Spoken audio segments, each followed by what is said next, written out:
CTET Hindi संपूर्ण हिंदी शिक्षण शास्त्र यानी कि कंप्लीट हिंदी पेडागोजी थ्योरी की यह क्लास होने वाली है, जिसमें एक ही वीडियो में आपको संपूर्ण पाठ्यक्रम यानी हिंदी के संपूर्ण पाठ्यक्रम पूरे सिलेबस को एक ही वीडियो में कवर किया गया है।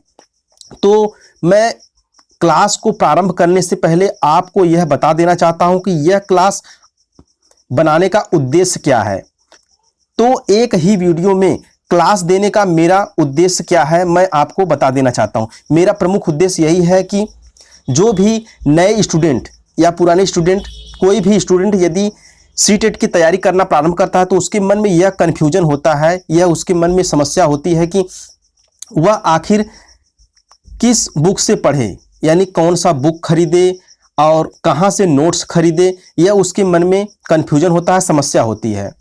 तो मैं उन सभी समस्याओं को, यह जो आपकी कन्फ्यूजन है उसको दूर करते हुए आपको कोई भी बुक लेने की आवश्यकता नहीं है। हिंदी के लिए मैं इसमें आपको हिंदी बताऊंगा, तो हिंदी की मैं बात कर रहा हूं इसमें, तो आपको हिंदी की कोई भी बुक लेने की आवश्यकता नहीं है सीटेट के लिए। और उसके बाद किसी से कोई नोट्स लेने की, पेड नोट्स लेने की आवश्यकता नहीं है। मतलब इसमें जो भी आपको एक वीडियो में दिया जा रहा है यह आपके लिए अति महत्वपूर्ण है। इसमें आपको पूरा जो नोट्स है वो आपको बहुत ही अच्छे माध्यम से, पीडीएफ के माध्यम से, और उसमें किया गया है कुछ आपको अच्छे से समझाने की कोशिश किया गया है, चित्रों के माध्यम से आपको समझाने की कोशिश किया गया है। तो अंत तक क्लास में बने रहिएगा। मैं आपकी इन सभी समस्याओं को ध्यान में रखते हुए संपूर्ण हिंदी शिक्षण शास्त्र की यानी कि कंप्लीट हिंदी पेडागोजी की क्लास को, पूरे थ्योरी को एक ही वीडियो में देने की कोशिश कर रहा हूं, ताकि आपको एक अच्छा नोट्स, ताकि आप भ्रमित न रहें, इधर उधर कौन सी आप बुक पढ़ें, किससे नोट्स खरीदें, कहां से किससे नोट्स मांगें, इन प्रकार की आपकी समस्या जो होती थी, यह क्लास देखने के बाद आप इन समस्याओं से एकदम मुक्त हो जाएंगे। आपको इस तरह से कोई भी समस्या लेने की आवश्यकता है नहीं। इस क्लास को देखने के बाद आप खुद कहेंगे कि सच में मुझे कोई बुक और कोई नोट्स खरीदने की ज़रूरत नहीं है। तो चलिए अंत तक मेरे साथ वीडियो में बने रहिएगा। मैं एक ही वीडियो में आपको पता है कि एक ही वीडियो में पूरे पाठ्यक्रम को, आप पहले पाठ्यक्रम देख लीजिए। पाठ्यक्रम जो हमारा है अधिगम एवं अर्जन है, भाषा शिक्षण के सिद्धांत, भाषा के कार्य, उसके बाद भाषा अधिगम में व्याकरण की भूमिका, भाषा विविधता वाले कक्षा कक्ष की समस्याएं, भाषा कौशल मूल्यांकन, शिक्षण सहायक सामग्री, निदानात्मक परीक्षण, उपचारात्मक शिक्षण। उसके बाद अंत में हमारा अति महत्वपूर्ण बिंदु की मैं चर्चा करूंगा। यानी एक ही वीडियो में आपको पूरा आपको नोट्स मिल जाएगा। यदि आप इस क्लास को पूरा देख लेते हैं तो आप खुद समझ जाएंगे कि मुझे सच में कोई बुक और कोई नोट्स किसी से खरीदने की आवश्यकता नहीं है। मैं आपकी इन सभी समस्याओं को ध्यान में रखते हुए इस वीडियो को एक ही वीडियो में देने की कोशिश कर रहा हूं, और आप अंत तक मेरे साथ वीडियो में बने रहिएगा। जो भी समस्या हो आपको, वो आप कमेंट के माध्यम से मुझे बता सकते हैं। तो एक ही वीडियो में, जैसा कि मैंने आपको बताया कि एक ही वीडियो में आपको पूरी क्लास मिलेगी, तो मैं इसको ज़्यादा समय लेने की कोशिश नहीं करूँगा। आप इसको जो है एक कॉपी नोट्स लेके एक बार पहले मैं आपको बता देना चाहता हूँ किस तरह से आप इस क्लास को करेंगे, कैसे नोट्स बनाएंगे। सबसे पहले इस क्लास को पूरा आप देखेंगे, एक तरफ से देखेंगे, पूरा जब समझ लेंगे, उसके बाद दूसरी बार जब प्ले करेंगे तो आप एक कॉपी नोट्स लेके तैयार रहिएगा। ज़्यादा लंबा नोट्स है नहीं, 30 से 33 पेज का ये आपका पीडीएफ है, इसी में आपको पूरा करा लिएगा। आप चाहें तो जो मैं बता रहा हूं उससे भी शार्ट कर सकते हैं, अपने माध्यम से, अपनी भाषा में, जिस तरह से आपको सुविधा हो उस तरह से आप अपना एक नोट्स बना लीजिए। यानी एक बार पहले प्ले करिए, पूरा समझ लीजिए, समझने के बाद दूसरी बार लिखिए, अपने भाषा में लिखिए, शार्ट बनाइए, जितना भी शार्ट हो सके आप शार्ट करने की कोशिश करिए। बस उसको रिवीजन करते चलिए। परीक्षा के समय आप एक बार इस तरह से आप 1-2 बार रिवीजन कर लेंगे तो आपको निश्चित ही 30 में से 30 लाने से कोई नहीं रोक सकता। तो पूरा 10 टॉपिक है, यानी कि 9 सिलेबस से संबंधित है। आपको मैंने 10वां जो है अपनी तरफ से अति महत्वपूर्ण, जिससे कि निश्चित ही क्वेश्चन पूछते हैं। तो 10 टॉपिक है, तो आपको इससे पता होगा कि 10 टॉपिक को कवर करने में थोड़ा समय ज़्यादा लगेगा, तो मैं तेज़ी से करने की कोशिश करूँगा ताकि जो है आपकी समय की बचत हो। यानी कि मैं जो भी चीज़ें बताऊँगा आपको समझाने की पूरी कोशिश करूँगा। ऐसा नहीं कि बहुत तेज़ भी चलूँगा, बहुत धीरे भी चलूँगा, यानी मीडियम मैं चलता रहूँगा, आपको समझाने की कोशिश करूँगा। मैं इतना कोशिश ज़रूर करूँगा कि आपका समय जो है बचत हो। आपको समय की बचत के साथ साथ एक अच्छा नोट्स भी प्रोवाइड हो जाएगा और आपकी एक अच्छी तैयारी हो जाएगी, ताकि आप अपनी परीक्षा में अच्छा स्कोर कर सकें। नमस्कार दोस्तों, स्टडी विद शशि पर आपका स्वागत है। तो चलिए हम इस वीडियो में सीटेट हिंदी यानी कि संपूर्ण हिंदी शिक्षण शास्त्र यानी कि कंप्लीट हिंदी पेडागोजी थ्योरी की आपको एक ही वीडियो में कराने की कोशिश करते हैं।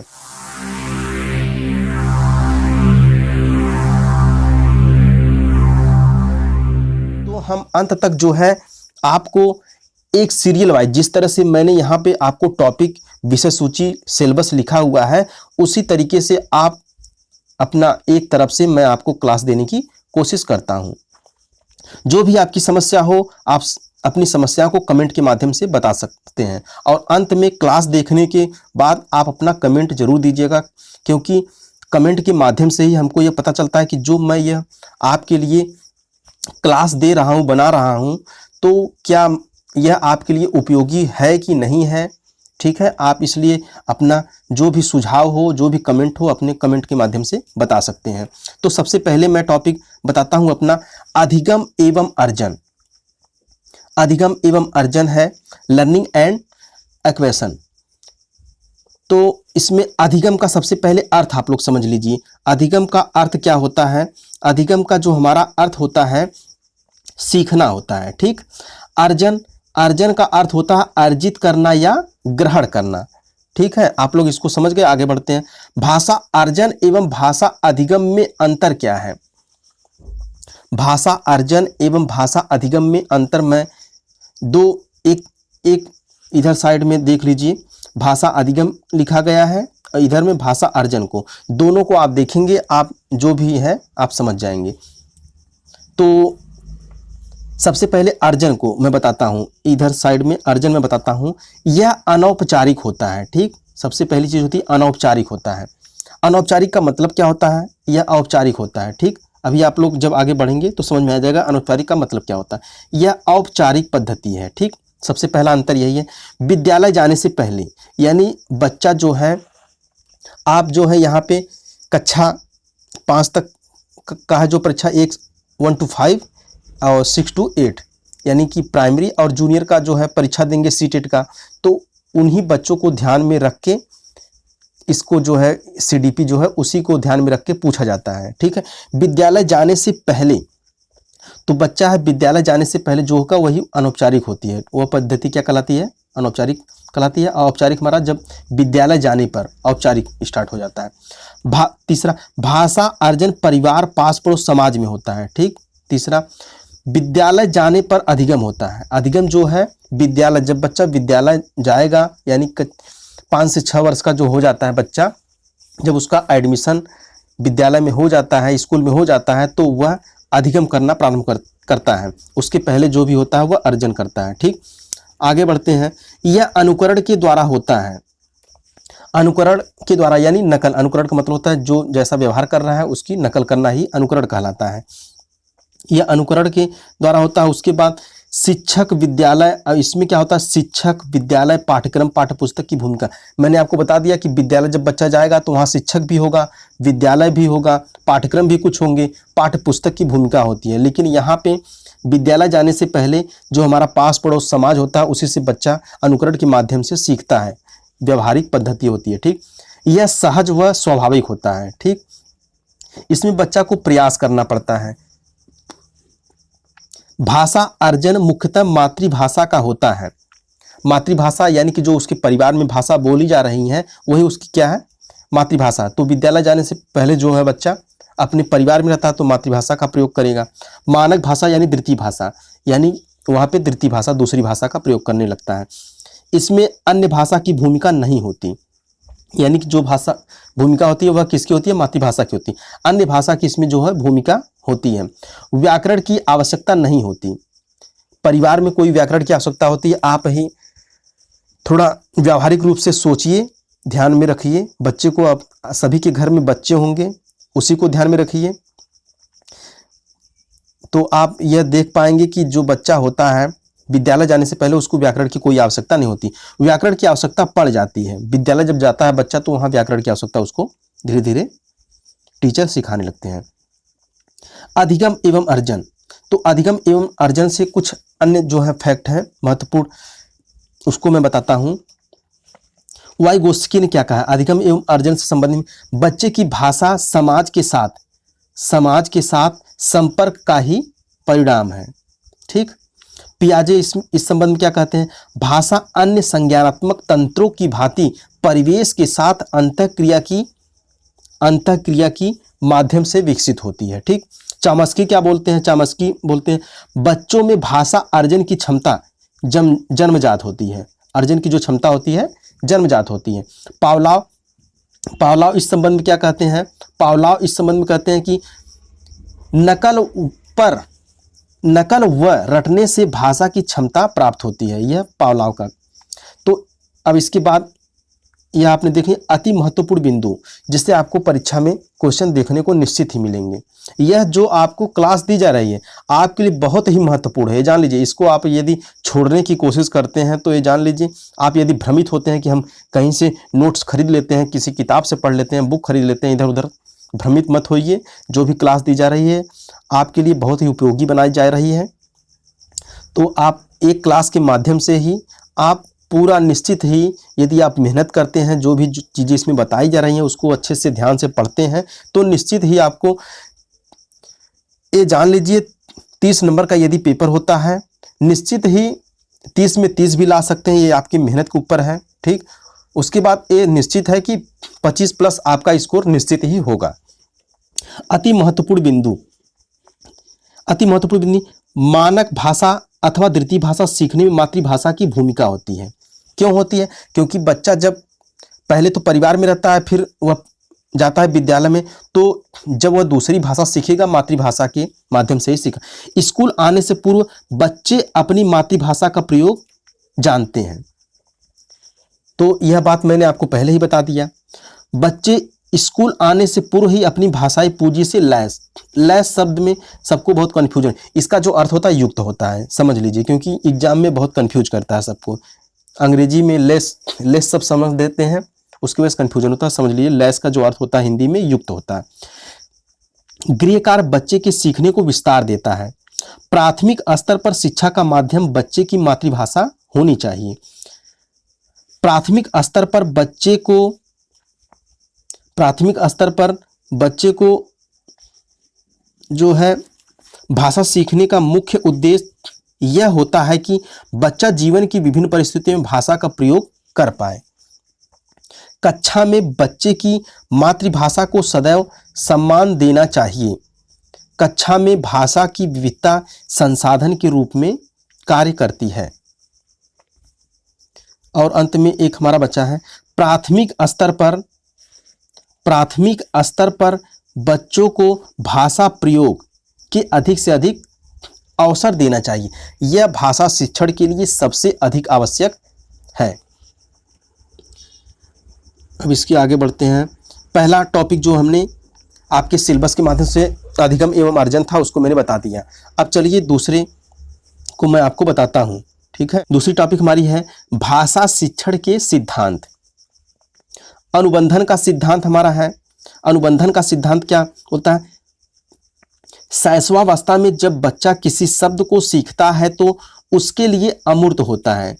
यानी बच्चा जब शैशवावस्था की बात यहाँ चल रही है तो उसके लिए अमूर्त होता है, इसलिए किसी मूर्त वस्तु से उसका संबंध जोड़कर उसे शब्द सिखाया जाता है। यानी मूर्त रूप से, मूर्त का मतलब होता है उसके सामने वह, उसके समक्ष वह चीज़ें प्रस्तुत की जाती हैं, तब उसको समझाया जाता है, तब वह समझता है। ठीक, जैसे मान लीजिए यदि कोई हाथी है, यदि बच्चा नहीं देखा है तो हाथी का उसको चित्र दिखाएंगे या तो हाथी जाती हुई दिखाएंगे तो वह बच्चा उससे जो है कनेक्ट हो जाता है, समझ लेता है उस चीज़ को। कोई इसी तरह से कोई भी चीज़ होती है तो वह उसको मूर्त रूप देके समझाने की कोशिश किया जाता है, यानी उससे बच्चा मूर्त रूप से अच्छे से समझता है। अनुकरण का सिद्धांत, बालक अपने परिवार या समाज में बोली जाने वाली भाषा का अनुकरण करके भाषा अर्जित करता है। इसलिए परिवार या समाज में त्रुटिपूर्ण भाषा का प्रयोग होता है तो बच्चा भी त्रुटिपूर्ण भाषा ही सीखता है। यानी यदि परिवार में त्रुटिपूर्ण भाषा का प्रयोग हो रहा है तो बच्चा भी उसी तरह से सीखेगा, क्योंकि बच्चा अनुकरण के माध्यम से सीखता है। अभ्यास का सिद्धांत, थॉर्नडाइक ने कहा भाषा का विकास अभ्यास पर निर्भर करता है। भाषा बिना अभ्यास के न तो सीखी जाती है और न ही उसकी कुशलता को बरकरार रखा जा सकता है। इनके अलावा भी भाषा के कई अन्य छोटे छोटे सिद्धांत हैं, परंतु ये ज़्यादा महत्वपूर्ण हैं। जो इसमें बताया गया वही सबसे ज़्यादा महत्वपूर्ण है। भाषा सीखने के साधन, यानी सीखने के कौन कौन से साधन, बच्चा जो है भाषा कैसे सीखता है। अनुकरण यानी नकल के द्वारा, व्यावहारिक रूप से बच्चा जो भी उसके माता पिता परिवार समाज में जो बोला जाता है उसको अनुकरण के माध्यम से वह सीख लेता है। खेल के माध्यम से सीखता है, कहानी सुन के भी सीखता है, वार्तालाप या बातचीत करके सीखता है, प्रश्नोत्तर के माध्यम से सीखता है। अति महत्वपूर्ण बिंदु क्या क्या है इस टॉपिक के, भाषा सीखने के लिए ऐसी गतिविधि करानी चाहिए जिससे बच्चे को भाषा प्रयोग एवं अभिव्यक्ति के अधिक से अधिक अवसर मिले। भाषा सीखने का व्यवहारवादी दृष्टिकोण अनुकरण पर बल देता है। व्यवहारवादी किस पे? अनुकरण पर। भाषा शिक्षण में सबसे अधिक महत्वपूर्ण भाषा प्रयोग है। भाषा प्रयोग के अवसर देना है। भाषा शिक्षण की प्रक्रिया अन्य विषयों की कक्षा में भी चलती रहती है, क्योंकि किसी भी विषय को पढ़ाने के लिए संप्रेषण यानी विचारों का आदान प्रदान को ही हम संप्रेषण कहते हैं, आवश्यकता पड़ती है। भाषा शिक्षण में कविता कहानी का प्रयोग करना चाहिए ताकि बच्चे भाषा सीखने में रुचि लें। कहानी कविता नाटक का प्रयोग कक्षा में निम्न उद्देश्य की पूर्ति करता है। यानी कहानी, इससे भी प्रश्न पूछा जाता है, कविता नाटक का कहानी कविता नाटकों का प्रयोग कक्षा में निम्न उद्देश्य की पूर्ति, यानी किस किस की पूर्ति, बच्चों को इससे आनंद मिलता है। ठीक, सबसे पहला कहानी कविता जो है नाटक से आनंद आता है, बच्चे विषय में रुचि लेते हैं, बच्चे अपनी संस्कृति को जानते हैं, शब्द भंडार, कल्पना शक्ति, चिंतन, सृजन आदि कौशलों का विकास होता है। तो इस तरह से मैंने आपको 2 टॉपिक कवर करा दिया। अब हम चलिए तीसरे टॉपिक को आपको बताते हैं। तीसरी टॉपिक हमारी क्या है? भाषा के कार्य एवं इसके विकास में बोलने एवं सुनने की भूमिका, यानी भाषा के कौन कौन से कार्य हैं, इसके विकास में बोलने और सुनने, यानी जो बोलने और सुनने की जो भूमिका क्या क्या है उसको बताते हैं। तो भाषा के सबसे पहले कार्य समझ लीजिए। भाषा के कार्य क्या क्या है? सबसे पहला हमारा कार्य है, सबसे पहला हमारा जो कार्य है, भाषा व्यक्ति को अपनी आवश्यकता, इच्छाएं, भावनाएं आदि अभिव्यक्त करने में सहायता करती है। जैसे अब ये हम क्लास दे रहे हैं, ठीक, तो हम आपको एक भाषा के माध्यम से आपको जो भी ज्ञान दे रहे हैं, जो भी कुछ हम प्रोवाइड कर रहे हैं, एक भाषा के माध्यम से आप तक पहुंच रही है। मैं यहाँ बोल रहा हूँ, आप वहाँ सुन के क्लास कर रहे हैं, तो यह हम अभिव्यक्त कर रहे हैं अपने जो विचारों को, जो भी बता रहे हैं, आपको समझा रहे हैं, कर रहे हैं भाषा के माध्यम से। दूसरों का ध्यान अपनी ओर आकर्षित करने के लिए हम भाषा का प्रयोग करते हैं। सामाजिक संबंध बनाने के लिए हम भाषा का प्रयोग करते हैं। नए ज्ञान की प्राप्ति के लिए भाषा बहुत ही आवश्यक है। कोई भी नया ज्ञान यदि आपको एक तरह से मान लीजिए, यदि ये जो क्लास दे रहे हैं, ठीक, यह आपके लिए, आपने मान लीजिए तैयारी नहीं की है, सीटेट की पहली बार कर रहे हैं तैयारी, तो यह भी आपको ज्ञान की प्राप्ति हो रही है। तो किस माध्यम से मिले? भाषा के माध्यम से मिले। शिक्षा प्राप्ति के लिए भाषा की आवश्यकता होती है। दूसरे व्यक्ति की बात को समझने के लिए, अपनी कला संस्कृति समाज का विकास करने के लिए भाषा की आवश्यकता पड़ती है। भाषा विकास में सुनने की भूमिका, यानी सुनने की क्या क्या भूमिका? सुनना भाषा विकास के निम्न क्षेत्रों की भूमिका निभाता है। सबसे पहला देखिए, सुनकर ही बच्चा बोलना सीखता है। वह अपने परिवार व समाज के लोगों को बोलते हुए सुनता है तथा उनका अनुकरण करता है। यानी बच्चा जो है परिवार में, जैसे उसके यदि बड़े भाई बहन हैं, मम्मी पापा बोल रहे हैं तो बच्चा उसको सुनता है और वह बोलता है, यानी नकल करने लगता है, अनुकरण के माध्यम से सुनता है उसके बाद ही बोलता है। शब्द भंडार में वृद्धि, नए ज्ञान प्राप्ति के लिए, भाषा का शुद्ध रूप व शुद्ध उच्चारण जानने के लिए, दूसरों की भावनाएं विचारों को जानने के लिए। भाषा विकास में बोलने की भूमिका, बोलने की क्या क्या भूमिका है? बोलकर हम अपनी भावनाओं तथा विचारों को अभिव्यक्त करते हैं। ठीक, बोलने से ही बच्चा शुद्ध उच्चारण करना सीखता है। बोलकर ही बच्चा भाषा कुशलता, भाषा प्रवाह प्राप्त करता है। बातचीत के द्वारा सामाजिक संबंधों का निर्माण होता है। भाषा विकास को प्रभावित करने वाले कारक कौन कौन से कारक हैं उसको भी देख लीजिए। भाषा विकास को प्रभावित करने वाले कौन कौन से कारक हैं?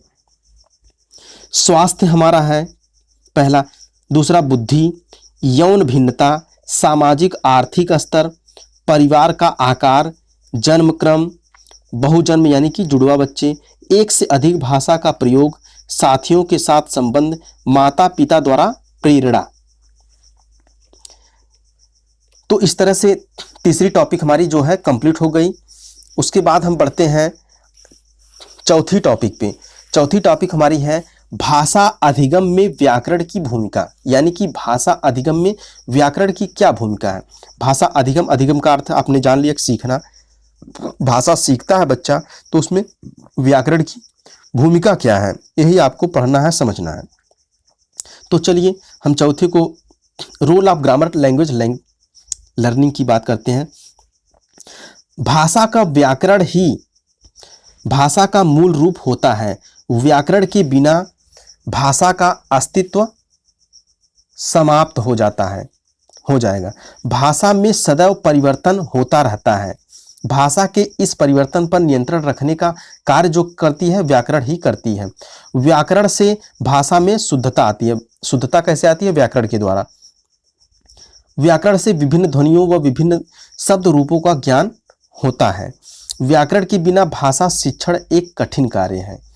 बच्चों को भाषा के नियम सिखाने के लिए व्याकरण की आवश्यकता, भाषा के यदि नियम बताना है तो उसको व्याकरण की आवश्यकता पड़ेगी। कुछ नोट्स बता दे रहे हैं जो आपके लिए महत्वपूर्ण है। नोट लिखा हुआ है यहाँ, प्राथमिक स्तर पर बच्चों को व्याकरण नहीं पढ़ाया जाता। प्राथमिक स्तर पर जो है व्याकरण नहीं पढ़ाया जाता, परंतु शिक्षकों को व्याकरण का ज्ञान होना आवश्यक होता है। उच्च प्राथमिक स्तर यानी कक्षा 6 से जब प्रारंभ होता है बच्चों का, तो से व्याकरण शिक्षण प्रारंभ होता है, यानी बच्चों को कक्षा 6 से व्याकरण शिक्षण प्रारंभ होता है। बच्चा यहाँ ध्यान देने वाली बात है, प्राथमिक स्तर बच्चों को व्याकरण नहीं पढ़ाया जाता, लेकिन शिक्षकों को ज्ञान होना आवश्यक है। जो स्टार्ट होगा बच्चों के लिए कक्षा 6 से व्याकरण प्रारंभ होगा। व्याकरण शिक्षण की विधियां, तो व्याकरण शिक्षण की विधियों के अंतर्गत हम देखते हैं कौन कौन सी। पहली हमारी विधि है निगमन विधि। तो यह विधि रटने पर आधारित होती है। इस विधि में शिक्षक छात्रों को या तो मौखिक रूप से या लिखित रूप से नियम बता देता है। विद्यार्थी उन नियमों व सिद्धांतों को रट लेते हैं। तो नियम, सबसे पहले क्या बताया? नियम, नि से निगमन, नि से नियम। इसको आप ध्यान देंगे तो इसको आपको पता चल जाएगा। सबसे पहले नियम बताया जाता है। विद्यार्थी उन नियमों व सिद्धांतों को रट लेते हैं। इस विधि में चिंतन, निरीक्षण, उपयोग आदि का अभाव होता है। यह निगमन विधि में अभाव होता है। इन सभी समस्या होती है ये सब, ठीक है, क्योंकि इसमें चिंतन, निरीक्षण, उपयोग आदि का जो है अभाव पाया जाता है। आगमन विधि देखते हैं। आगमन विधि में जैसे सबसे पहले निगमन में नियम बताया जाता था, उसमें आगमन देखिए, सबसे पहले हम बता देते हैं आपको समझने के लिए। आ से आगमन, इसमें सबसे पहले उदाहरण अ जो है ओ की तरह भी समझ लेंगे। यह एक व्यावहारिक विधि है। इसमें बच्चे कुछ उदाहरणों के आधार पर स्वयं नियम बनाते हैं, यानी उदाहरण के आधार पर। इसमें बच्चे निम्न चरणों से गुजरते हैं, ठीक, कि कौन कौन सा चरण है उसको देख लीजिए। सर्वप्रथम बच्चों के सामने उदाहरण, सबसे पहले क्या है? उदाहरण। निगमन में सबसे पहले नियम, नि से निगमन, नि से नियम बताया था सबसे पहले। आगमन में उदाहरण, देखिए यह जो उ है यहाँ आगमन में उ की तरह दिखाई दे रहा है, तो यह समझ लें सबसे पहले आगमन में उदाहरण प्रस्तुत किए जाते हैं। बच्चे उन उदाहरणों का निरीक्षण करते हैं। निरीक्षण के दौरान बच्चों को जो समानताएं मिलती हैं वे उन्हें नियम के रूप में स्वीकार करते हैं, इसे सामान्यीकरण कहते हैं। अतः वे अंत में वे उन नियमों का परीक्षण करते हैं। यह हमारी हो गई आगमन विधि। अब आगमन विधि क्या आगे हमारी है प्रयोग विधि। प्रयोग विधि में यह विधि आगमन विधि से मिलती जुलती है। किससे मिलती जुलती है? आगमन विधि से। इसमें आंकड़ों उदाहरणों का प्रयोग करके निष्कर्ष निकाले जाते हैं। संसर्ग विधि, इस विधि में बच्चों को विद्वान लेखकों की कृतियां पुस्तकें पढ़ाई जाती हैं ताकि बच्चे भाषा के सही रूप को जान सके।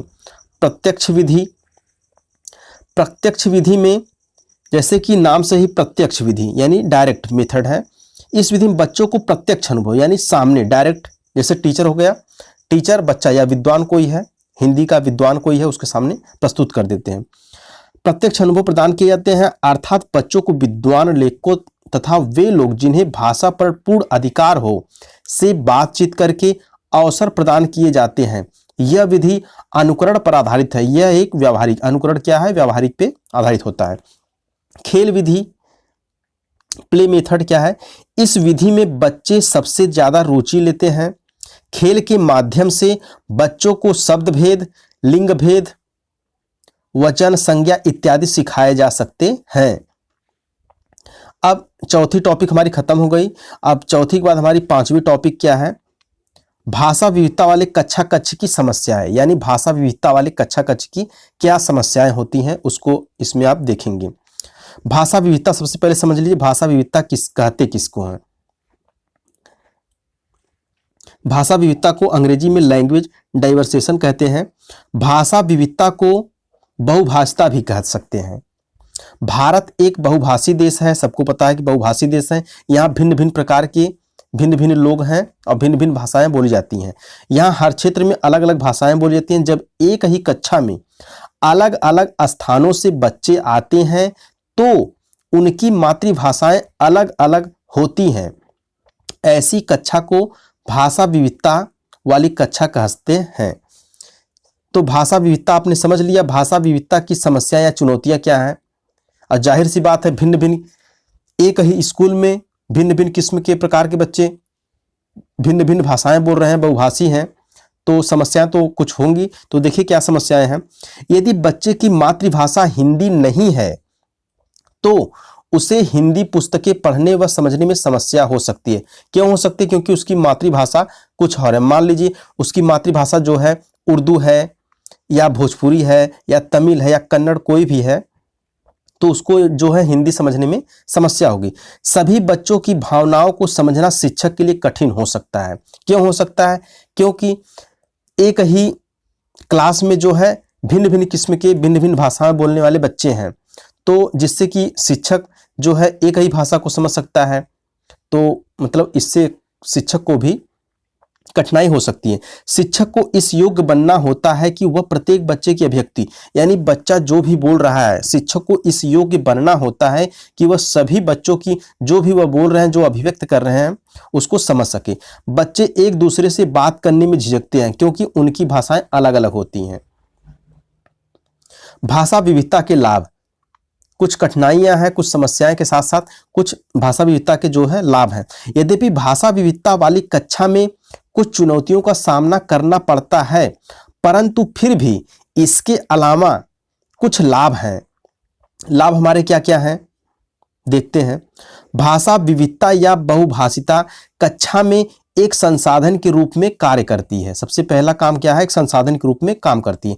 बच्चों को अन्य भाषाओं के शब्दों को जानने का अवसर मिलता है, यानी कि भिन्न भिन्न किस्म के जो है भाषाएं बोल रहे हैं लड़के, एक बच्चा यदि उसका मित्र है वह कुछ बोल रहा है तो वह उसको समझने की कोशिश करता है, जिससे शब्द भंडार में भी वृद्धि होती है।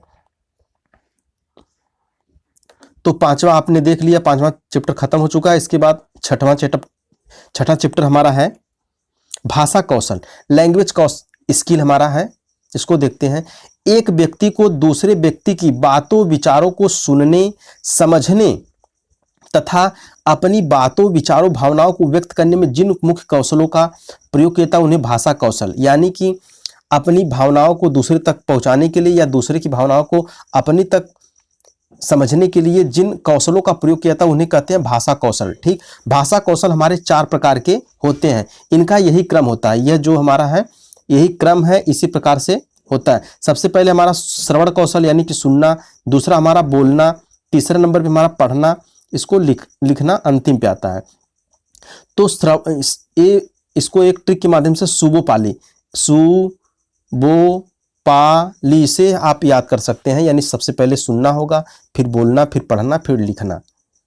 सुनना तथा पढ़ना, नोट में है, सुनना तथा पढ़ना जो है हमारे ग्रहणात्मक, सुनना तथा पढ़ना क्या है, ग्रहणात्मक कौशल है, क्योंकि उनके द्वारा अर्थ सूचना को ग्रहण किया था। अब आप ही क्लास कर रहे हैं, ठीक, तो आप किस माध्यम से यानी ज्ञान को ग्रहण कर रहे हैं, आप क्या कर रहे हैं, किस माध्यम से सुन रहे हैं, यानी कि जो मैं बोल रहा हूँ इस क्लास में जो बोल रहा हूँ उसको आप सुन रहे हैं, और जो इस पीडीएफ पे लिखा हुआ उसको आप पढ़ रहे हैं। तो इस माध्यम से आप ज्ञान को ग्रहण कर रहे हैं, इसलिए इसको ग्रहणात्मक कौशल बोलते हैं। बोलना व लिखना अभिव्यक्तात्मक। अब मान लीजिए आप क्लास कर रहे हैं, मैं यहाँ क्लास को रिकॉर्ड कर रहा हूँ, उसके बाद आप चैनल पे अपलोड करता हूँ, तो तब आप वीडियो को देखते हैं। यानी कि मैं यहाँ लिखा हूँ, ठीक, अभिव्यक्त किया हूँ और बोल भी रहा हूँ, ताकि यानी कि मैं जो आपको समझाना चाहता हूँ, अभिव्यक्त करना चाहता हूँ, ताकि आप उसको समझ सकें। यानी बोलना व लिखना जो है अभिव्यक्तात्मक कौशल, इसलिए उसको बोलते हैं। यानी कि बोलना व लिखना यानी बोलकर और लिखकर जो हम क्या करते हैं, अभिव्यक्त करते हैं। ठीक, इस तरह से इसको इसीलिए अभिव्यक्तात्मक कौशल बोलते हैं। श्रवण कौशल की शिक्षण विधियां। श्रवण कौशल की शिक्षण विधियों में सबसे पहले हमारा आता है सस्वर वाचन। छात्र अध्यापक तथा किसी अन्य छात्र को बातचीत करते हुए सुनता है, यह शिक्षण विधि सस्वर वाचन है। यानी श्रवण कौशल यानी सुनने की कौन कौन सी शिक्षण विधियां, कैसे, प्रश्नोत्तर, इसमें शिक्षक छात्रों से प्रश्न पूछते हैं। यानी कि जब शिक्षक छात्रों से प्रश्न पूछता है तो वह सुनेगा तभी तो उसका उत्तर देगा। कहानी सुनना, कोई छात्र कहानी सुना रहा है या उसके परिवार का कोई सदस्य सुना रहा है तो इसके माध्यम से भी बच्चा सुनेगा। श्रुतलेख इमला, इसमें शिक्षक सामग्री को मौखिक रूप से बोलता है तथा छात्र सुनकर उसे लिखता है, तो इस प्रकार भी बच्चे क्या है, सुनते हैं। भाषण, कोई भाषण दे रहा है तो भी बच्चा अगर उसको सुन रहा है तो उसमें भी शिक्षण कौशल है। इसमें शिक्षक छात्रों के सामने भाषण देता है तो छात्र उसे ध्यान से सुनते हैं। तो इस प्रकार से आपने, यह हमारा था श्रवण कौशल की यह शिक्षण विधियां। आगे बढ़ते हैं इसके पठन कौशल की शिक्षण विधियां। पठन कौशल की कौन कौन सी शिक्षण विधियां हैं इसको हम देखते हैं। शिक्षक द्वारा छात्रों को वर्ण बोध कराना, उच्चारण करवाना, इसमें दो विधि हैं। संपूर्ण से अंश विधि, इस विधि में अनुसार पहले बच्चे को संपूर्ण वाक्य सिखाना चाहिए, उसके बाद शब्द तथा वर्ण, इसे वाक्य विधि भी कहा जाता है क्योंकि सबसे पहले वाक्य को बताया जाता है। अनुकरण विधि, इसमें शिक्षक बच्चों के सामने एक एक शब्द पढ़ता है तथा बच्चे उसका अनुकरण करते हुए पढ़ते जाते हैं। पठन के कौन कौन से प्रकार हैं, यानी पठन या वाचन, इसको आप यहाँ आसानी से एक चित्र के माध्यम से मैं आपको बता रहा हूं आपको, ताकि कोई कंफ्यूजन न हो। तो यहाँ देखेंगे मैंने दो कॉलम, पठन या वाचन को दो भागों में बांटा गया। पहला है हमारा सस्वर, दूसरा है मौन। तो सस्वर को हम सबसे पहले बताते हैं। सस्वर वाचन को दो भागों में विभाजित किया गया है। पहला व्यक्तिगत और दूसरा सामूहिक।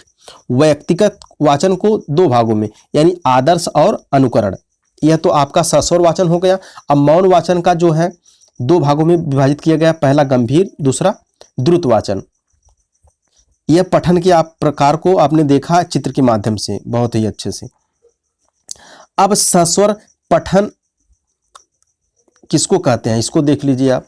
सस्वर पठन किसको, आवाज के साथ बोल बोलकर पढ़ते हुए अर्थ ग्रहण करने, यानी कि ऐसा नहीं कि बस आप पढ़ते रहें, अर्थ भी ग्रहण करना आवश्यक होता है, उसको सस्वर पठन कहा जाता है। यह पठन बच्चों को वर्णमाला सिखाने में सर्वाधिक उपयोगी होती है। आगे बढ़िए। मौन पठन। मौन पठन में ऐसा पठन जिसमें मुंह से आवाज नहीं निकालते हैं बल्कि मन ही मन में पढ़ते हैं, ऐसे पठन को मौन पठन, जैसा कि नाम से ही मौन यानी कि शांत। ऐसा पठन गहन अध्ययन तथा अर्थ को गहनता से समझने के लिए किया जाता है। वैयक्तिक पठन, एक व्यक्ति द्वारा किया जाने वाला सस्वर पठन को वैयक्तिक पठन कहते हैं। यह किसका भाग है? सस्वर पठन का भाग है। सामूहिक पठन, 2 या 2 से अधिक छात्रों द्वारा सस्वर पठन को सामूहिक पठन कहते हैं। यह भी सस्वर पठन का भाग है। आदर्श पठन, भाषा के संपूर्ण शुद्ध रूप, गति, यति, आरोह अवरोह, स्वराघात व बालाघात आदि को ध्यान में रखकर जो पठन किया जाता है वह आदर्श पठन कहलाता है। यह मुख्यतः शिक्षक या विद्वानों द्वारा किया जाता है। गंभीर पठन, नए ज्ञान की प्राप्ति के लिए या भाषा पर अधिकार प्राप्त करने के लिए जो पठन किया जाता है उसे गंभीर पठन कहते हैं। द्रुत पठन, सीखी हुई भाषा का अभ्यास करने के लिए, आनंद के लिए, साहित्यिक जानकारी के लिए ऐसा पठन किया जाता है। बोलना, मौखिक अभिव्यक्ति कौशल की शिक्षण विधियां। देख लीजिए कौन कौन शिक्षण विधियां हैं। पहली हमारी है बातचीत वार्तालाप, सस्वर पठन नहीं सस्वर पठन होगा। प्रश्नोत्तर, कहानी सुनना व सुनाना, बोलने के अवसर प्रदान करना, चित्र वर्णन, वाद विवाद, भाषण, बच्चों को भाषण देने के लिए प्रोत्साहित करना, नाटक, रंगमंच में बच्चों की सहभागिता होनी आवश्यक है। लेखन कौशल की शिक्षण विधियां। लेखन कौशल की कौन कौन सी शिक्षण विधियां हैं? सबसे पहली है मांटेसरी विधि। मारिया मांटेसरी ने संवेदनाओं को बहुत महत्व दिया है। इस विधि में बच्चे को पहले से लिखित शब्दों अक्षरों के ऊपर अंगुली फेरा जाता है। क्या? अंगुली फेरने के लिए प्रेरित करते हैं। शिक्षक इसमें बच्चों की सहायता करते हैं। 2 डाट मेथड, इसमें इसे रूपरेखानुकरण विधि भी कहते हैं। इसमें बच्चे को डाट बनाकर, यही ये सब है अभी बताते हैं, डाट बनाकर दे दिए जाते हैं तथा बच्चा उस पर बिंदुओं को मिलाकर अक्षर बनाता है। जैसे डाट टू डाट में देख लीजिए, अब यही डाट है, एक पॉइंट दे दिया गया है। ये सब क्या है? इधर भी कोई भी हिंदी वर्ड हो कोई भी तो दे दिया जाता है, उस पर बच्चा क्या करता है, इस तरह से डाट है उसको इस प्रकार से मिलाता है। इस तरह से ए हो गया, ठीक, ऐसे जो डी है ऐसे मिलाएगा, ए है इसको भी ऐसे मिलाएगा। इस प्रकार से डाट टू डाट मेथड, यानी कि बिंदु दिए होते हैं उसको बच्चों को मिलाना होता है। अनुकरण या नकल विधि, इसमें बच्चे को शब्द अक्षर लिखकर दे दिए जाते हैं तथा छात्र उसे देख देख कर लिखता है। श्रुत लेख, इसमें अध्यापक बोलता जाता है तथा छात्र सुनकर लिखता जाता है। सुलेख, सुंदर लिखावट के लिए लिखने का अभ्यास करना सुलेख कहलाता है। अनुलेख, सुंदर लिखावट के लिए पहले से लिखे या छपे सुंदर अक्षर या शब्दों को देख कर लिखना अभ्यास करना अनुलेख कहलाता है। तो इस प्रकार से आपका 6वां चैप्टर भी खत्म हो गया। अब 7वां चैप्टर हमारा है अधिगम का मूल्यांकन, इवैल्यूएशन ऑफ लर्निंग। मूल्यांकन, सबसे पहले मूल्यांकन को समझिए। मूल्यांकन शिक्षण अधिगम प्रक्रिया का एक भाग है जिसमें शिक्षक यह सुनिश्चित करता है कि उसके द्वारा की गई शिक्षण व्यवस्था तथा शिक्षण को आगे बढ़ाने की प्रक्रिया कितनी सफल, यानी मूल्यांकन के द्वारा जो भी बच्चे को शिक्षक पढ़ा रहा है, जो वह विधि प्रयोग कर रहा है, क्या वह बच्चों के लिए लाभदायक है, वह जिस विधि का प्रयोग कर रहा है, जिस मेथड का प्रयोग कर रहा है, शिक्षण विधि का प्रयोग कर रहा है, क्या वह लाभदायक है, बच्चों की क्या समस्याएं आ रही हैं, इन सभी को मूल्यांकन के द्वारा ही जांच परख होती है। अधिगम का मूल्यांकन, यह मूल्यांकन शिक्षा प्राप्ति के बाद किया था, अर्थात जब शिक्षक बच्चों को सिखा देता है तब वह मूल्यांकन के द्वारा यह जानता है कि शिक्षार्थी ने कितना सीखा। यानी सबसे पहले बच्चे को शिक्षक सिखा देगा, फिर यह जानने की कोशिश करता है कि बच्चे ने कितना, जो चीज़ वह उसने पढ़ा, जो विषय सब्जेक्ट टॉपिक पढ़ाया, कितना बच्चों ने सीखा। तो इस तरह से मूल्यांकन होता है। मूल्यांकन में यह जांच होती है कि बच्चा जो है अभी जो समझा है कि नहीं समझा, कि कम समझा है या जो शिक्षक ने बताया पूरा समझ लिया है। ठीक, इस तरह से अधिगम के लिए मूल्यांकन, अधिगम के लिए मूल्यांकन में इसमें शिक्षक बच्चों को सिखाने के लिए बच्चों का मूल्यांकन करता है, बच्चों की आवश्यकताओं की पूर्ति के लिए योजना बनाता है, जो भी उनको समस्या होती है उसका समाधान करता है, यानी अधिगम के लिए मूल्यांकन, जो भी बच्चों की समस्या होती है उसका समाधान करता है। अधिगम के रूप में मूल्यांकन, इस मूल्यांकन में शिक्षक बच्चों से अधिगम के रूप में मूल्यांकन करता है। जैसे बच्चों को क्रियाकलाप दे दिया जाता है, यह क्रियाकलाप एक प्रकार से अधिगम है, यानी उस क्रियाकलाप से बच्चा सीखेगा, परंतु शिक्षक उस क्रियाकलाप के द्वारा बच्चों का मूल्यांकन भी कर लेता है, यानी कि जांच परख भी कर लेता है। बच्चा सीख भी रहा है, सीखते हुए भी कर लेता है, यानी कि अधिगम के रूप में मूल्यांकन उसका। विद्यालय आधारित मूल्यांकन, विद्यालय आधारित मूल्यांकन, इस मूल्यांकन में शिक्षक को विद्यालय के नियमानुसार मूल्यांकन करना होता है। बच्चों के अंक निर्धारित करने होते हैं, औपचारिक पद्धतियां अपनानी पड़ती है। औपचारिक यानी कि जब बच्चा जो है स्कूल में जाएगा, कॉलेज विद्यालय में जाता है, तो वहाँ पे औपचारिक पद्धतियां अपनानी, क्योंकि वहाँ पे शिक्षक होगा, पुस्तकें होंगी, पाठ्यक्रम होगा, सभी चीज उसकी निर्धारित होती हैं। सतत एवं व्यापक मूल्यांकन, इसका अर्थ समझ लीजिए। सतत का अर्थ जो होता है निरंतर या लगातार, व्यापक का अर्थ होता है सर्वांगीण या विस्तृत, यानी सभी क्षेत्रों का। अर्थात बच्चों की सभी क्षेत्रों का मूल्यांकन ही सतत एवं व्यापक मूल्यांकन है। ठीक, यह चीज मैंने आपको बता दिया। सतत एवं व्यापक मूल्यांकन की विशेषताएं क्या क्या हैं? पाठ्यक्रम की कुल अवधि के अलावा बीच बीच में बच्चों का आकलन करना। ठीक, बीच बीच में आकलन करना। यह समय एक सप्ताह भी हो सकता है, 1 माह, 2 माह, 3 माह, कुछ भी हो सकता है। सतत मूल्यांकन इसलिए भी आवश्यक है ताकि बच्चा कितना सीख रहा है, उसकी त्रुटियां यानी क्या समस्याएं उसको आ रही हैं, शिक्षक के शिक्षण पद्धतियां कितना काम कर रही हैं, इससे आदि का पता लगाया जा सकता है उसमें, और जो भी समस्याएं बच्चों को आ रही है उसको सुधार किया जा सकता है। बच्चों का सर्वांगीण विकास, अर्थात सभी क्षेत्रों का मूल्यांकन होना चाहिए। सतत एवं व्यापक मूल्यांकन में बच्चे की बुद्धि, रुचि, शिक्षा का स्तर, सीखने का तरीका, कार्य करने की क्षमता, सामाजिक विकास, संज्ञानात्मक विकास, भाषा विकास, तार्किक क्षमता, आर्थिक सामाजिक स्तर, पृष्ठभूमि इत्यादि सब कुछ सम्मिलित किया जाता है। सतत एवं व्यापक मूल्यांकन की कौन कौन सी विधियां हैं? निरीक्षण विधि होती है हमारी, प्रश्नावली, प्रश्नोत्तर, साक्षात्कार, जांच सूची, विवरण, रिकॉर्ड। प्राथमिक स्तर पर नोट में देख लीजिए, बहुत ही इंपॉर्टेंट है, इससे क्वेश्चन बनता है। प्राथमिक स्तर पर बच्चे का रिकॉर्ड रखने का सबसे अच्छा जो तरीका है वह उसको पोर्टफोलियो बोलते हैं। तो 7वें का कुछ और बचा हुआ है, 7वें लेसन का, उसको उपलब्धि का मूल्यांकन एवं प्रश्नों का निर्माण। उपलब्धि का मूल्यांकन विद्यालय आधारित मूल्यांकन का ही एक रूप है। इसमें मूल्यांकन के द्वारा यह पता लगाया जाता है कि बच्चे के उपलब्धि स्तर में कितना परिवर्तन हुआ है। इसके निर्धारण में अंक, ग्रेड, फीडबैक, प्रतिक्रिया आदि पद्धतियां प्रयोग होता है। रचनात्मक मूल्यांकन, ब्लैक और विनियम के अनुसार रचनात्मक मूल्यांकन प्रायः इससे अधिक कुछ नहीं है, यानी रचनात्मक मूल्यांकन कुछ नहीं होता।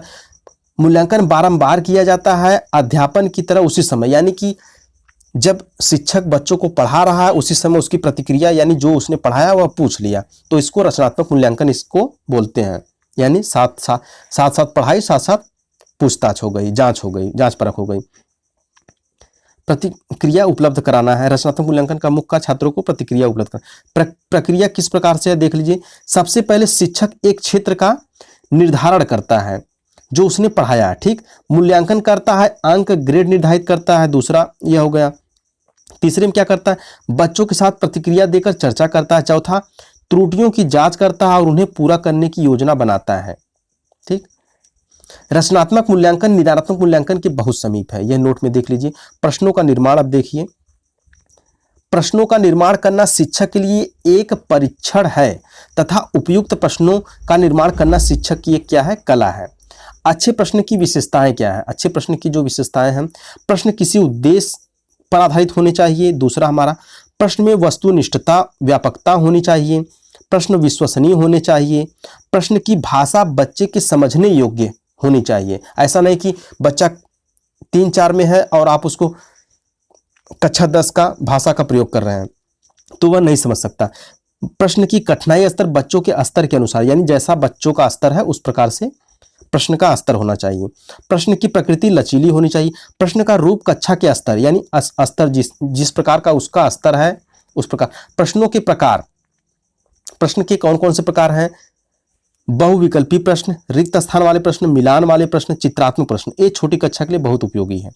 अति लघुत्तरी प्रश्न, लघुत्तरी प्राथमिक स्तर के लिए निबंधात्मक प्रश्न से अच्छा होता है। लघुत्तरी इनमें वस्तुनिष्ठता व विश्वसनीयता अपेक्षाकृत अधिक होती है निबंधात्मक प्रश्न से। ऐसे प्रश्न वार्षिक परीक्षाओं में भी पूछे जा सकते हैं। विस्तृत उत्तरी प्रश्न, इसमें क्या होता है, विस्तृत उत्तरी में ज़्यादा शब्दों का प्रयोग करना होता है, इसलिए यह छोटी कक्षाओं के लिए ज़्यादा उपयोगी नहीं होता है। निबंधात्मक प्रश्न, इस प्रकार के प्रश्न मुख्य रूप से बड़ी कक्षाओं के लिए उपयोगी है, क्योंकि निबंधात्मक प्रश्न में वस्तुनिष्ठता एवं विश्वसनीयता की कमी होती है। यदि यह क्लास आपको पसंद आ रही है, आपको अच्छी लगी, तो आपके जितने भी मित्र हैं, आपसे रिलेटिव जितने भी लोग हैं जो सीटेट की तैयारी कर रहे हैं, यदि आपको लगता है कि यह क्लास उनके लिए उपयोगी है, तो आप अपने रिलेटिव, फ्रेंड सभी को ज़रूर शेयर करिए और सबको चैनल सब्सक्राइब करने के लिए आप बोलिए। आपके सिलेबस के अंतर्गत 8वां जो है आपका टॉपिक जो है शिक्षण सहायक सामग्री यानी टीचिंग लर्निंग मटेरियल। इसको मैं आपको बताता हूँ, टीचिंग लर्निंग मटेरियल क्या क्या है। जब एक शिक्षक कक्षा में अध्यापन करता है तो वो बच्चों को विषय समझाने के लिए विभिन्न प्रकार की सामग्रियों का प्रयोग करता है। यानी कौन कौन सी सामग्री, जैसे श्यामपट्ट, पाठ्य पुस्तक, चित्र, फ्लैश कार्ड, समाचार पत्र, कंप्यूटर इत्यादि। यानी बच्चा यदि पढ़ा रहा है, शिक्षक कक्षा में पढ़ा रहा है, तो इन सभी चीज़ों का प्रयोग करता है। इन्हीं को क्या कहते हैं, शिक्षण सहायक। इन सामग्री को शिक्षण सहायक सामग्री कहा जाता है। तो मैं इसको आपको बहुत अच्छे माध्यम से समझाने की कोशिश, शिक्षण सहायक सामग्री आप लोग देख लीजिए। यह जो है TLM यानी टीचिंग लर्निंग मटेरियल जो हमारी, जैसे अब यहाँ है कंप्यूटर, ठीक, एक कंप्यूटर हो गया, ठीक, फिर ग्लोब, सूचना पट, रेडियो, मानचित्र, टेप रिकॉर्डर, यह सब जो है शिक्षण सहायक सामग्री हमारी है। आगे बढ़ते हैं हम इसके आगे। शिक्षण सहायक सामग्री के उद्देश्य एवं लाभ महत्व क्या क्या है। शिक्षक के लिए पाठ को समझाने में मदद मिलती है, छात्र पाठ में रुचि लेते हैं, छात्रों की सीखने की गति बढ़ जाती है, सीखने की जो है इससे क्या है, गति बढ़ जाती है, छात्रों की सीखने की गति बढ़ जाती है, बता दिया। छात्र अधिक क्रियाशील रहते हैं, छात्रों की सहभागिता बढ़ जाती है। तीव्र व निम्न बुद्धि वाले छात्रों के लिए अलग अलग शिक्षण सामग्री का प्रयोग किया जाता है ताकि उनके स्तर में सुधार हो।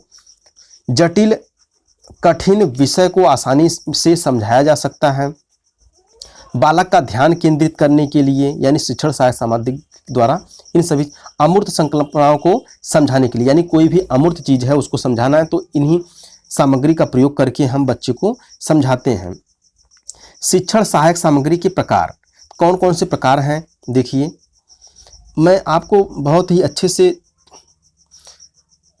चित्र के माध्यम से बताया हूं, आप लोग देखते चलिए। सबसे पहला दृश्य साधन। दृश्य साधन कौन कौन सा है, ऐसा साधन या उपकरण जिनको देखकर बच्चे ज्ञान अर्जित करते हैं, ऐसे साधन को दृश्य साधन कहा जाता है। यानी ज्ञान की जो प्राप्ति हो रही है कैसे हो रही है, देखकर। जैसे श्यामपट्ट, ठीक, पहले चित्र देख लीजिए, यहाँ पे चित्र आप देख रहे हैं, जैसे हमारा हो गया श्यामपट्ट दृश्य सहायक सामग्री, यह हमारी दृश्य सहायक सामग्री। पुस्तक हो गया, मानचित्र हो गया, बुलेटिन बोर्ड हो गया, चार्ट, पोस्टर, ठीक, यहाँ पे आपको चित्र बताया गया है। और जैसे में आप श्यामपट्ट, निर्देशन बोर्ड, जो भी कुछ सूचना पट, चार्ट पेपर, कहानी चित्रण, नमूने मॉडल, मानचित्र नक्शा, संग्रहालय, फ्लैनेल बोर्ड, तो ये सभी जो है हमारे क्या है, दृश्य साधन है। यानी इससे बच्चा जो है वास्तविक पदार्थ, कोई भी वास्तविक पदार्थ है, देख के ही ज्ञान की प्राप्ति होगी कि कौन सा पदार्थ है।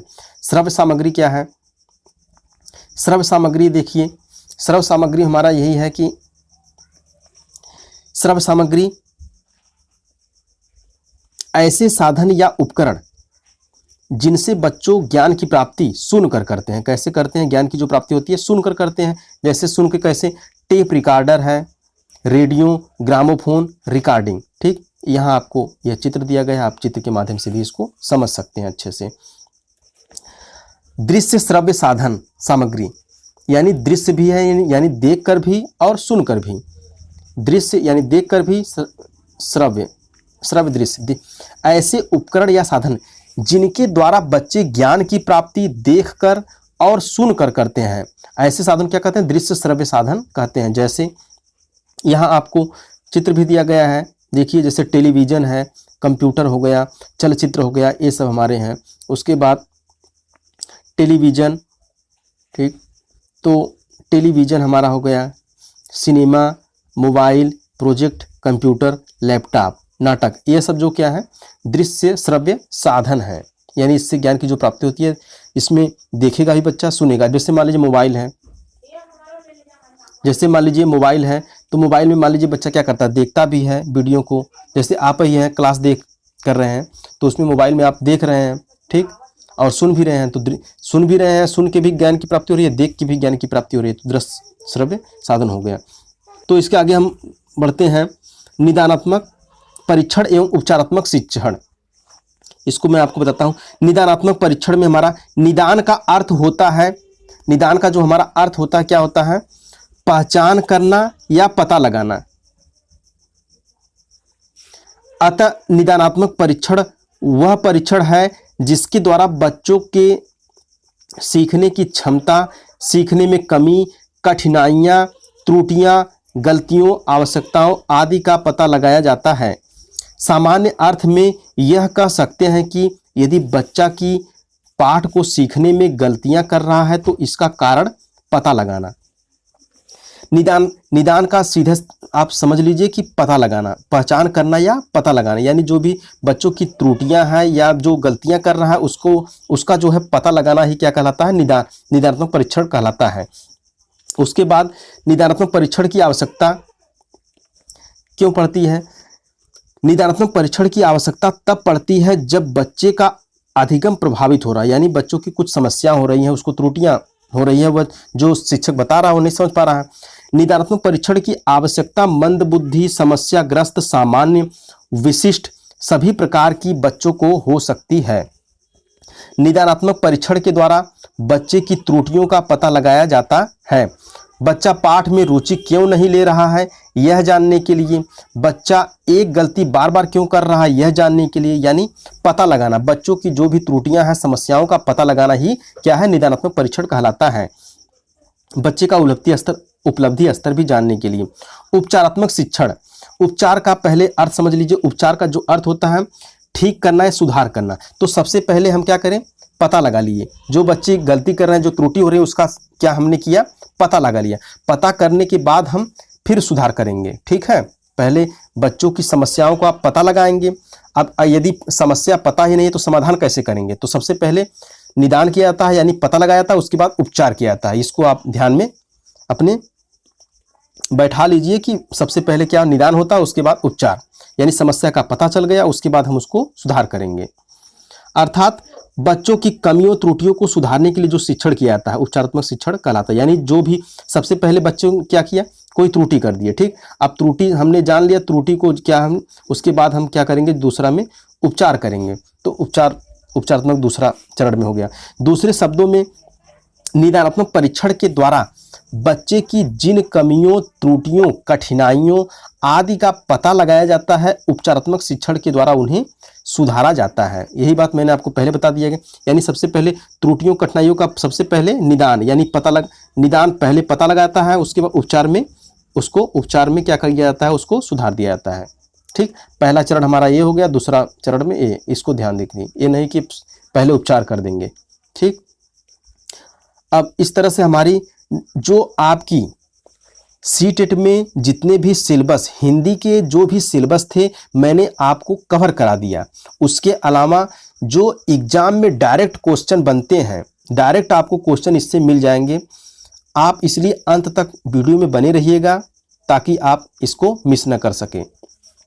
तो जो है 10वीं टॉपिक जो हमारी है अंतिम अति महत्वपूर्ण बिंदु, इसमें उन टॉपिक को किया जा रहा सबका निचोड़, यानी जो 1 से लेकर 9 तक आपने टॉपिक पढ़ा है, ठीक, 9 सिलेबस के अंतर्गत जो भी मैंने आपको टॉपिक बताया उस सभी का निचोड़ इसमें है, उसको भी आप देख लीजिए, ठीक है, क्योंकि इससे डायरेक्ट एग्जाम में आपको क्वेश्चन बनते हैं, तो इसलिए इसको छोड़ने की कोशिश मत करिएगा, देखते चलिएगा।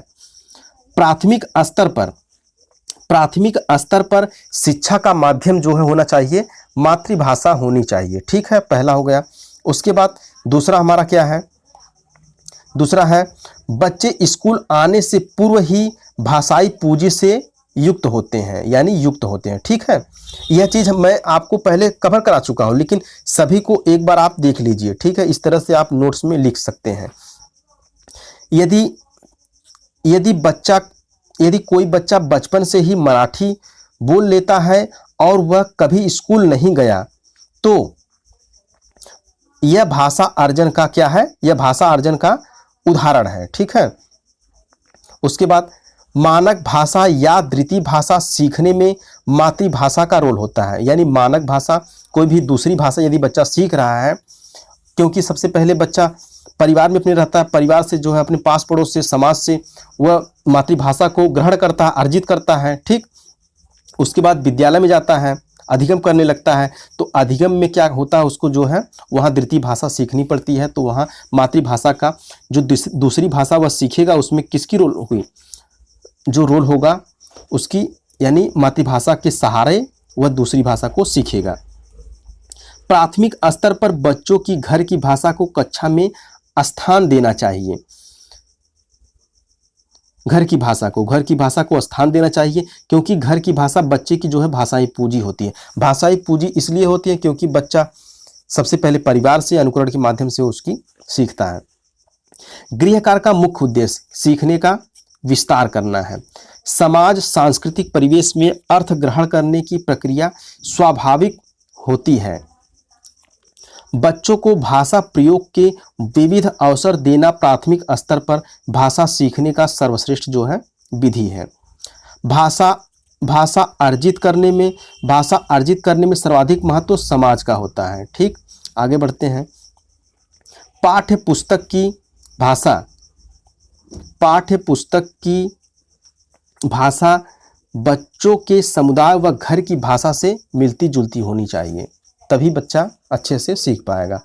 भाषा अर्जन और भाषा अधिगम में मुख्य अंतर सीखने सिखाने की पद्धति का, परिवेश का है। भाषा अर्जन सहज व स्वाभाविक होता है, भाषा अधिगम प्रयासपूर्ण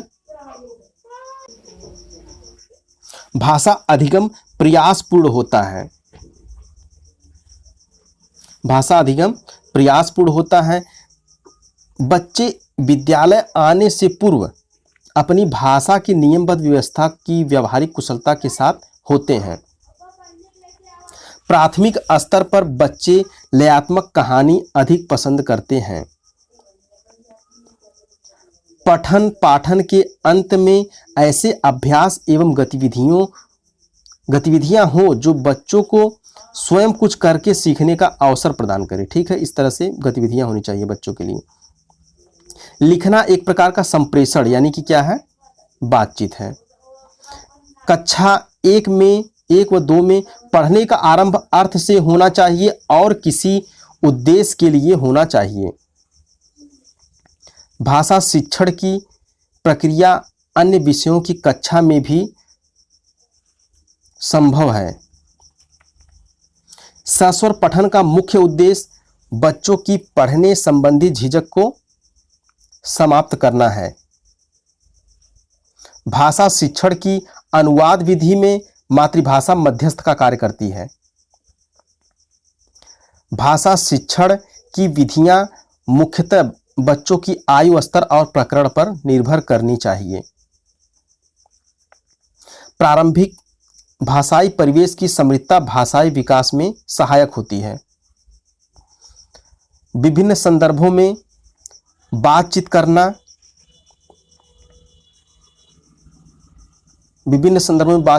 क्या है, मौखिक भाषा का सतत आकलन है, करने का बेहतर तरीका है।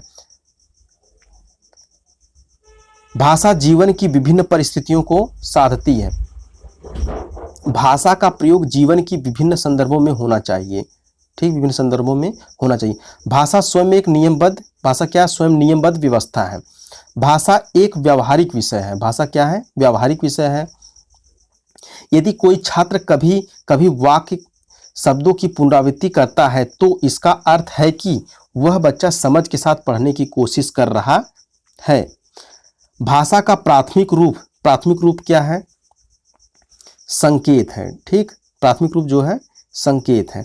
भाषा की सबसे छोटी इकाई स्वनिम है।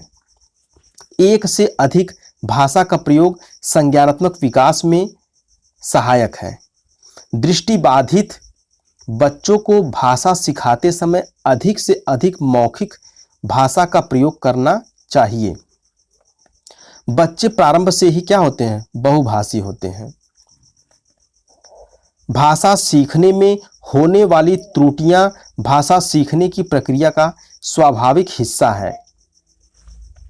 प्रत्यक्ष विधि से कोई भाषा सीखने में मातृभाषा को मध्यस्थ बनाने की आवश्यकता जो है नहीं पड़ती। पढ़ना कौशल में अर्थ ग्रहण करना सर्वाधिक महत्वपूर्ण है। तो इस तरह से मैंने आपको जो भी 33 पेज का आप लोग देख लीजिए। 33 पेज का ये आपको नोट्स मैंने आपको बहुत ही अच्छे चित्रात्मक रूप से, यानी कि आपको फिगर के माध्यम से, चित्र के माध्यम से, जिस तरह से भी मुझको अच्छा लगा मैंने आपको समझाने की कोशिश किया। आप एक तरफ से मैंने, यानी कि जो भी 9 टॉपिक थे उसके बाद अन्य जो है 10वां सेक्शन को मैंने अति महत्वपूर्ण, जो कि आपको परीक्षा में पूछता है, तो मैंने आपको चित्रात्मक रूप से आपको समझाने की पूरी कोशिश किया। ठीक है, तो आपको यह क्लास कैसी लगी अपनी प्रतिक्रिया जो है कमेंट माध्यम में जरूर दीजिए। और यदि आपको यह नोट्स अच्छा लगा या इसमें जो कमियां हैं, जो भी आपकी समस्याएं हैं, जो आपका क्वेश्चन है, वो आप कमेंट के माध्यम से पूछ सकते हैं। यदि हिंदी के अलावा यदि आपको अन्य यानी सीटेट की अन्य सब्जेक्ट की इसी तरह से एक ही वीडियो में आपको पूरा नोट्स चाहिए तो आप ज़रूर बताइए कमेंट के माध्यम से। मैं उसको बनाने की कोशिश, आपको क्लास देने की कोशिश करूँगा।